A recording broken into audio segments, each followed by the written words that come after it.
Islam.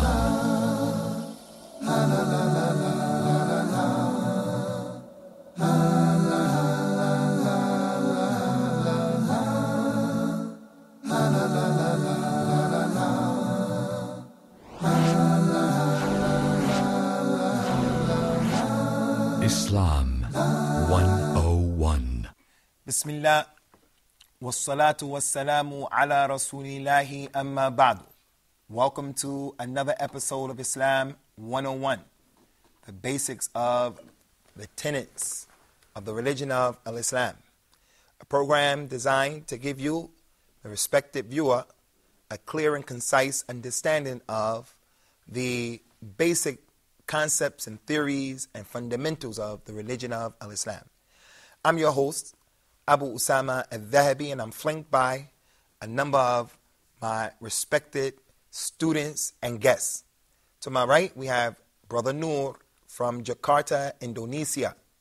And to his immediate right, we have Peter, who happens to be from the southern part of Sudan, and he's from the Dinka tribe.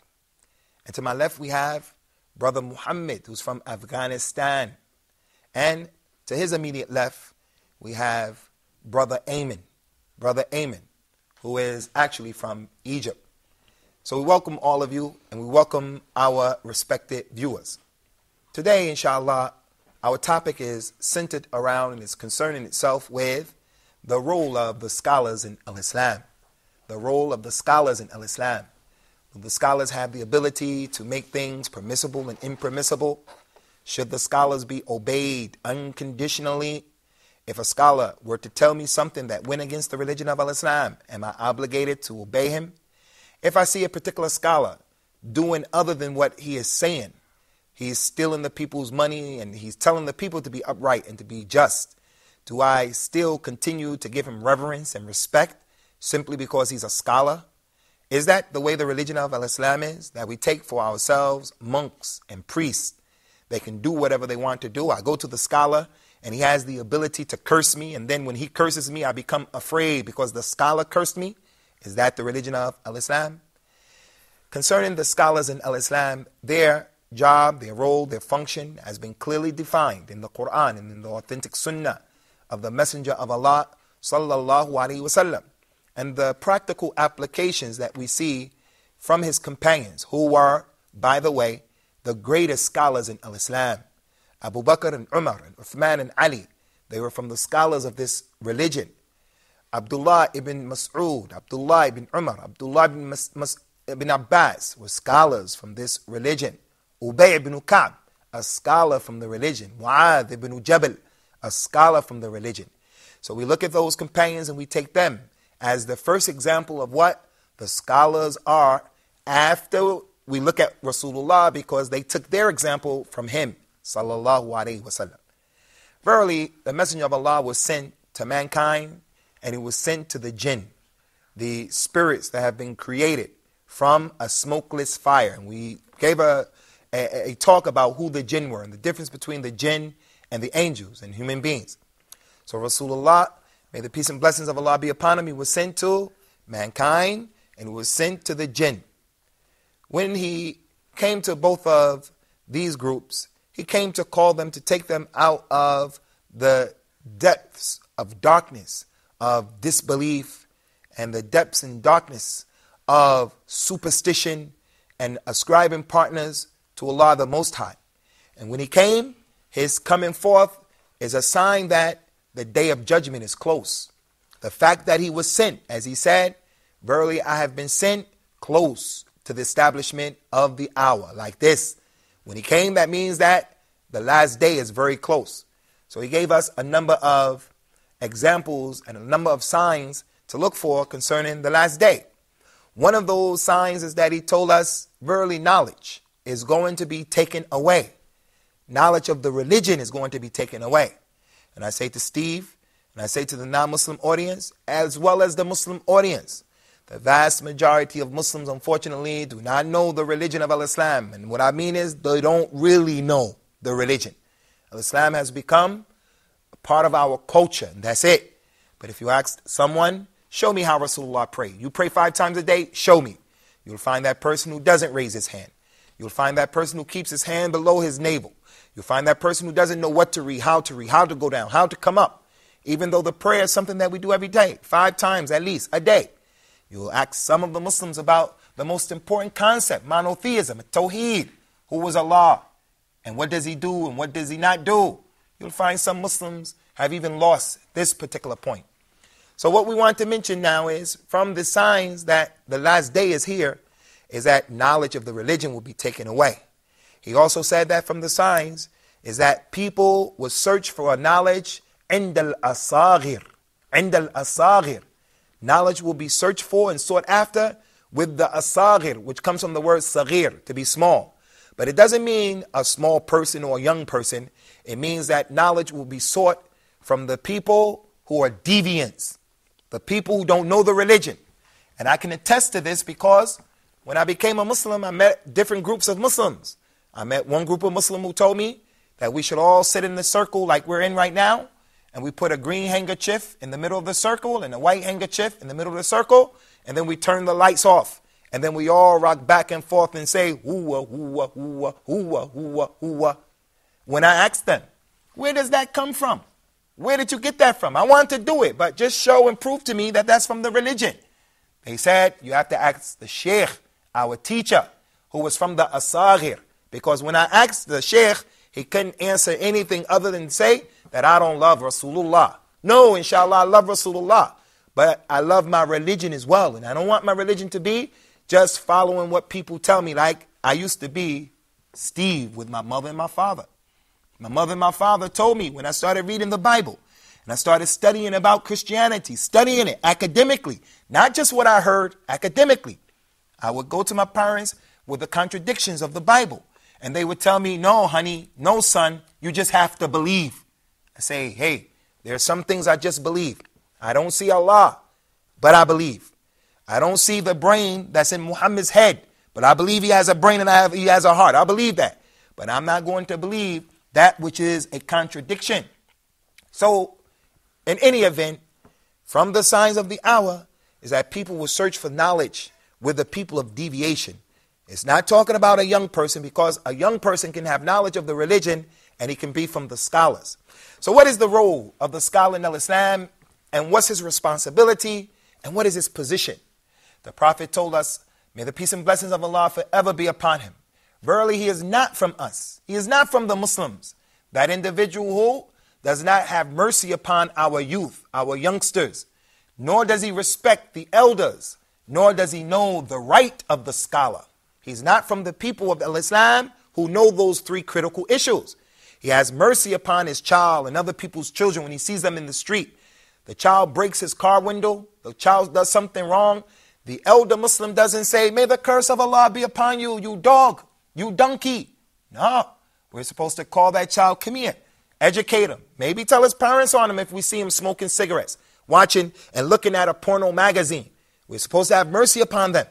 And the one who is older than us, whether it's your parents or someone who's your neighbor, he is not from us. The one who doesn't respect the elders from amongst us. But the point is, he is not from us, the one who doesn't know the position of the scholar. So the scholar has a tremendous position in the religion of Islam. Allah commanded us in the Quran, and he said, ask the people of knowledge if you don't know. If you don't know your religion, it's not up to you, Akhi Noor. It's not up to you, Akhi Ayman. It's not up to you, Ya Akhi Muhammad al-Afghani. It's not up to you, Steve, if you're trying to find out about Islam, to go and to ask someone who's ignorant about the religion. Wallahi, you may find that the donkey that's pulling a cart in the street may know more about Islam than that individual. There are certain Muslims, if it was time to pray, he doesn't know what to do or how to pray. So you have to ask the people of knowledge in our religion. What's their job? What's their function? The Prophet told us, sallallahu alaihi wasallam, يَحْمِلُ هَذَا الْعِلْمِ مِنْ كُلِّ خَلَفٍ عُدُولُهُ. There will always be a group of scholars for this ummah, for this nation. There will always be a group of scholars who will carry this knowledge, and they'll be responsible for this knowledge. What do they do? What do they do? يَنْفُونَ عَنْهُ تَحْرِيفِ الْغَالِينَ. They will prevent the people who have al-ghulu, the people who go to extra measures and the extremists. The scholars will stop them. That's why we see in the world today with this so-called topic of terrorism, we don't like that the Muslims are being oppressed in Afghanistan, in Palestine, in Iraq, or wherever it is. We do not accept that. It's oppression, and it's a double standard. In Africa, Africa is being oppressed. We don't like that. But at the same time, two wrongs don't make a right. The scholars come and they tell us, all of the scholars of Islam, it's not permissible for you to have excesses and to go overboard and kill innocent people. So that's one of the responsibilities of the scholars. Another responsibility of the scholars is that they do away with the ta'wil of the jahilin. Those people who give ignorant, foolish interpretations of the Quran and the Sunnah. All you have to do is take the Quran. You don't have to have the Sunnah. A man can marry 9 women in Islam. He can marry 2 or 3 or 4. So his interpretation of the ayat is you can marry 9 women. You don't have to pray. Islam is in your heart. The woman doesn't have to put hijab on or the Islamic garb. The scholars come and they do away with dispelling those lies and those myths. That's one of their second functions. And the last one is that they do away with the falsehood of the mubtilin. Those people who are just claiming the claims and they're making the claims that they make. The scholars' responsibility and their job is to do away with that as well. So those are some of the functions of the scholars. One of the most important functions of the scholars is that Allah mentioned an ayat or a verse in the Quran when He said about describing the Muslim community and the hypocrites who are in the Muslim community. Those people who have disbelief in the inside, but they're claiming that they're Muslims on the outside. And we have a lot of them in the Muslim countries. Some of our children are even hypocrites. They claim that they're Muslims on the outside. But if you have the ability to open them up when they're by themselves, you'll see that when they're with non-Muslims, they talk bad about Islam. When they're with non-Muslims, they do everything that non-Muslims do. They even doubt about the reality of Islam. But Allah mentioned their situation. Whenever He said, when Allah said in the Quran, and if something happens to the community, the Muslim community, by way of something that is concerning the aman, the safety of the community, or something has happened that's going to compromise the safety of the community, you'll find those munafiqeen, those hypocrites, that they will go around spreading it, just talking about it. They don't know what happened. They didn't know the details of it. But before getting the whole picture, they'll start making lies and spreading gossip, making more confusion. Allah said, had they only referred it back to Allah and those who had knowledge amongst them, then the ones with knowledge and Rasulullah, they would have extracted, they would have deduced from the issue the best thing to do. And if it wasn't for the rahmah of Allah and His fadl upon you, you all would have went and followed the shaitan, the Satan, except a few of you. We're going to stop right here, inshallah, with this particular issue, the place of the scholars in Islam. And we'll come back as we usually do, inshallah, and we'll see about the participation of our students. So try to tune in to the second half of this program, the scholars and their position in Islam. Islam 101. Ark of Noah. We're going to be mentioning the significance of the Ark of Noah. Knowledge is the essence of everything. Once you get the knowledge, then it generates the desire and the motivation, and then it brings about the action. And we're going to be discussing the state of the Ummah and the division which unfortunately has appeared in it, and the methodology of trying to arrive at the right path. Your system of knowledge or your system of motivation are hit by any of these threats, you will definitely go astray and you will be suffering from a disease in the heart. We're also going to be discussing what Allah wants from us. How can we make that? Allah gave us the revelation. So Allah subhanahu wa ta'ala is addressing first and foremost the companions. If they believe in what you have believed in, then they are guided. So the real guidance is what the Prophet ﷺ and the companions were upon. Join Sheikh Mutassim in the program Ark of Noah and discover the answers to these questions. Islam 101. Welcome back to Islam 101. We've been discussing the position and the place and the responsibility of the scholars in Islam, the ulama in Islam.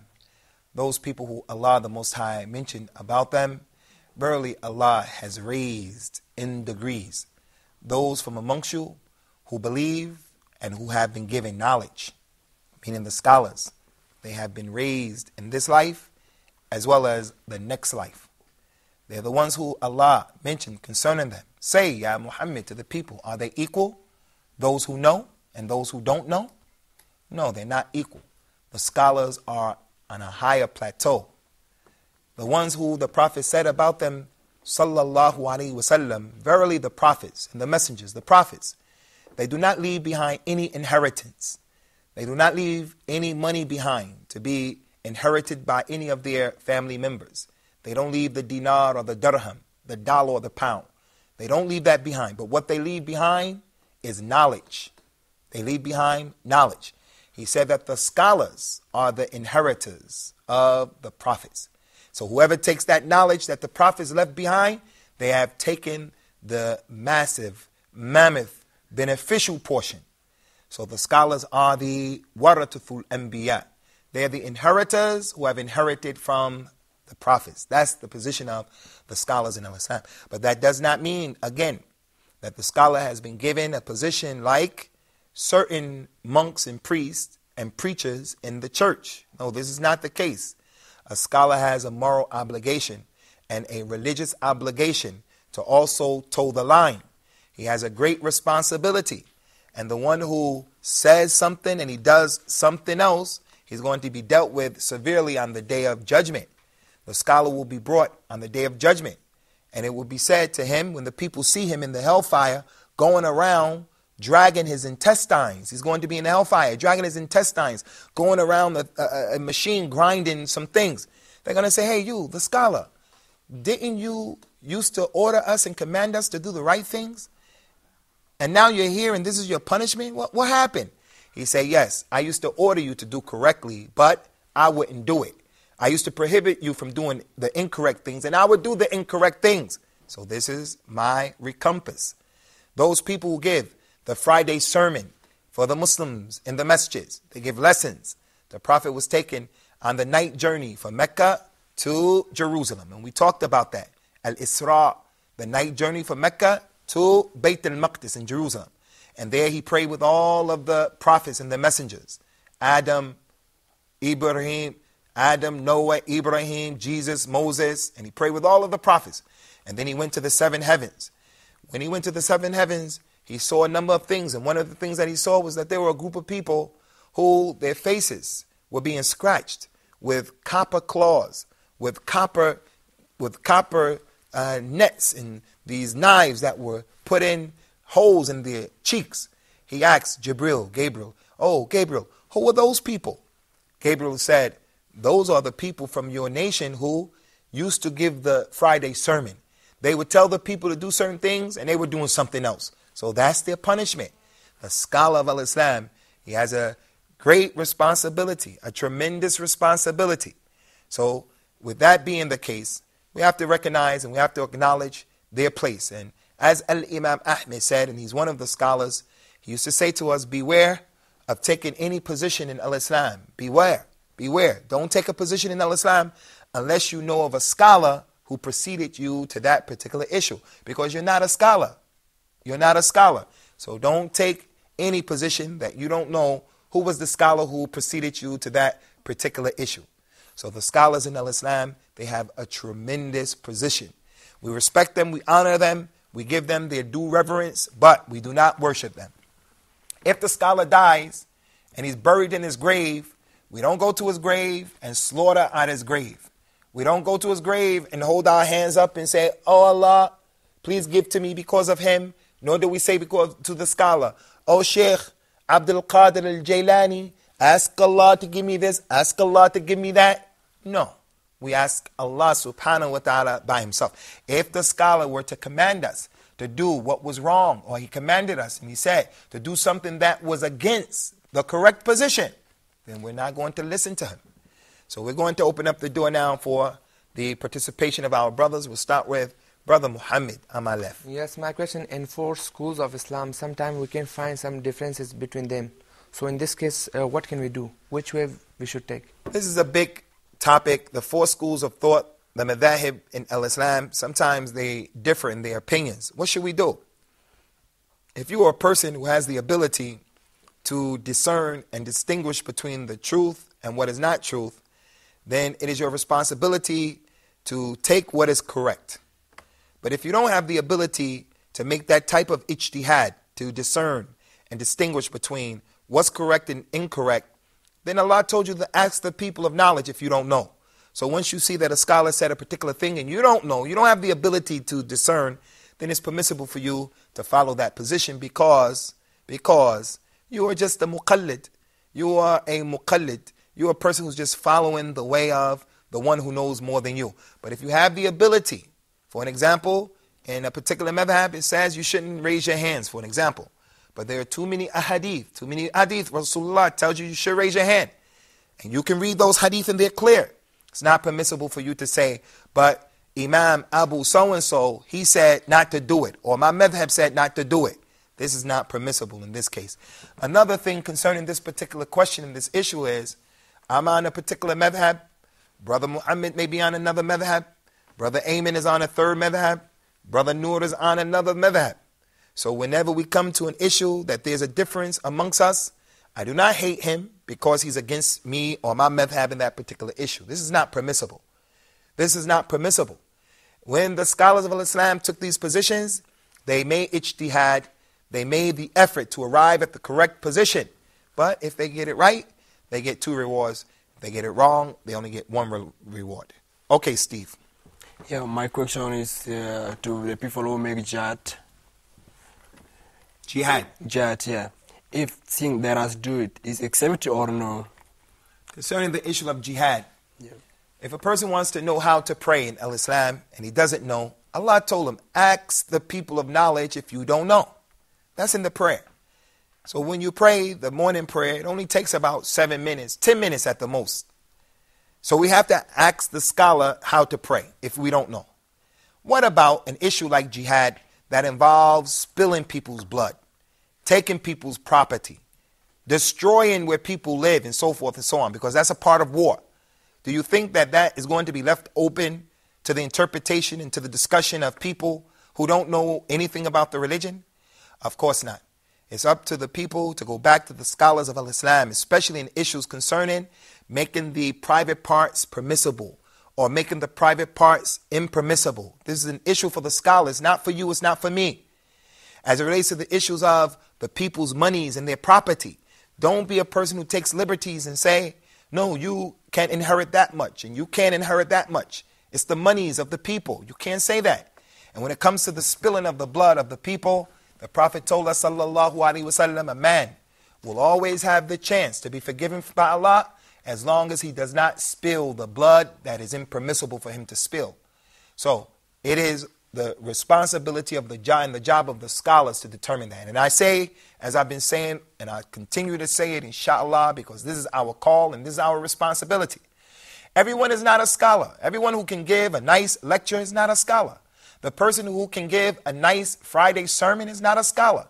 The one who can talk and make you inspired is not a scholar. There may be a person who can give a nice lecture, but he doesn't really know much about the religion.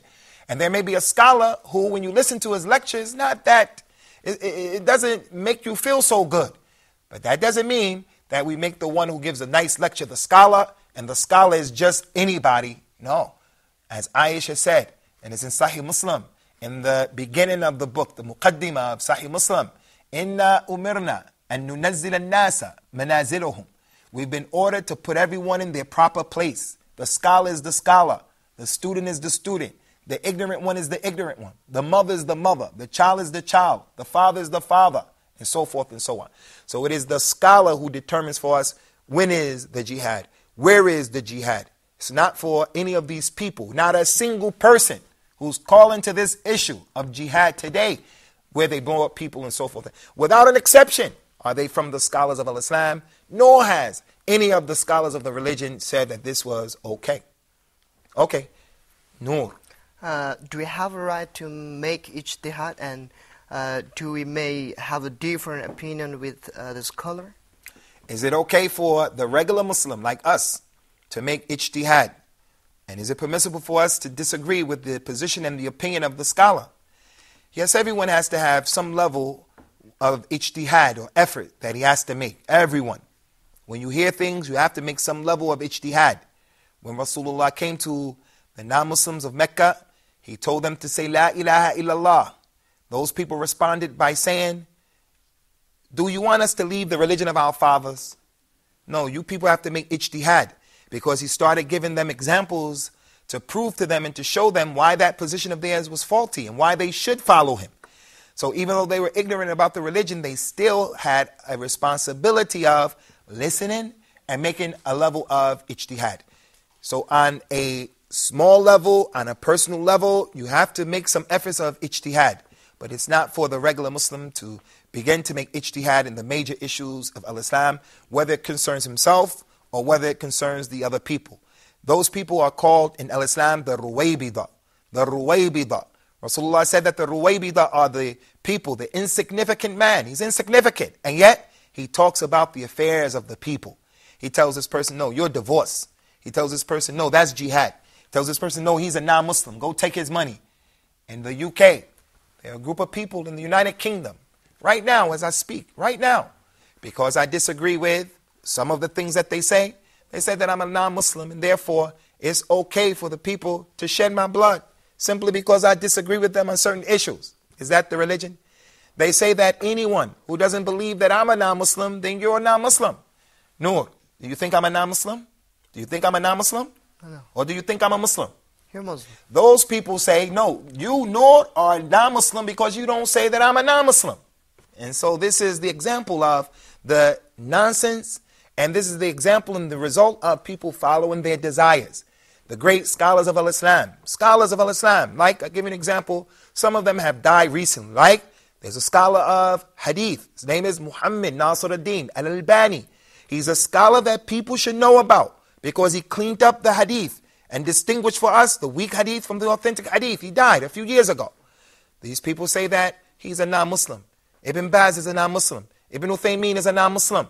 So what can we do with people who their intellect is like that? The Ruwaybida. So we're going to stop here, and we ask Allah to make it easy for us and to make it easy for you and to give us the guidance of al-Islam. Looking forward in the next upcoming chapter, inshallah, an episode of Islam 101 to have you as a respected viewer. Take care. May Allah protect you.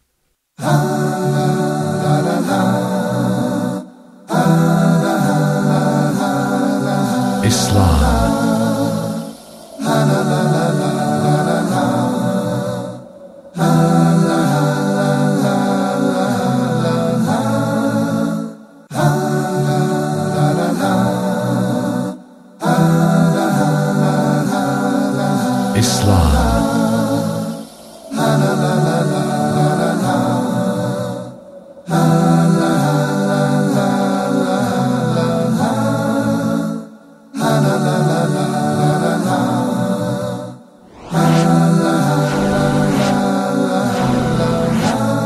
Islam.